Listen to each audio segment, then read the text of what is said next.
ma jiro noolo dhammaystiran oo mid kasta wax ayaa ka dhiman.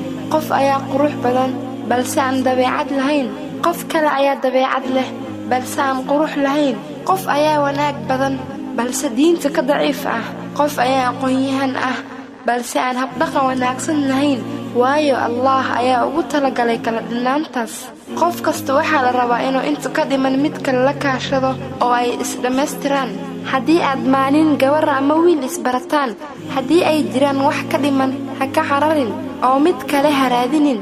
qofkani meesha uu ku xun yahay mooye waxaa jira meelo kale oo ku wanaagsan yahay, ee meeshuu ku wanaagsan yahay raadi. markaad hesho meesha uu ku wanaagsan yahay, waxaad awoodda saartaa xallinta meesha uu ku xun yahay inaad dhammaystirto. tusaale, haddii aad gabar barato taas oo aad u qurux badan balse aanan lahayn dabeecad, sidoo kale aan xiriirka Allah ku wanaagsanin, ha ka ordin ee isku day inaad dabeecaddeeda aayar u beddesho waxyaalaha ay ku xun tahay. intaad qorto u sheeg oo ku dheh xaggaas ma wanaagsana ee sidaan ayaa wanaagsan. adigoo si caaqilnimo ugu sheegaya waxaad tustaa tusaalooyin wacan oo ay isku beddeli karto. xagga xiriirka Allah ayaa yimid, waxaad isku daydaa inaad barto inay is-asturto. waxaad jadwal u samaysaa xilliyada salaada.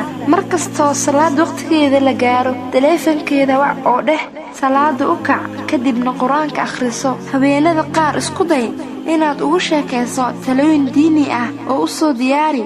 habeenada qaarna isku day inaad adiga qur-aanka barto oo aad wada akhrisataan.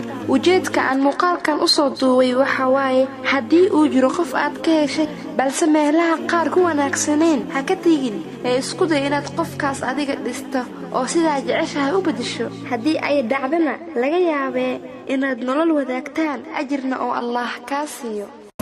بالصلاة تطيب لي الحياة وأرضي بها الإله، يحلو الوصال راحتي إن ضاقت كربتي، توجهت لقبلتي قم يا بلال.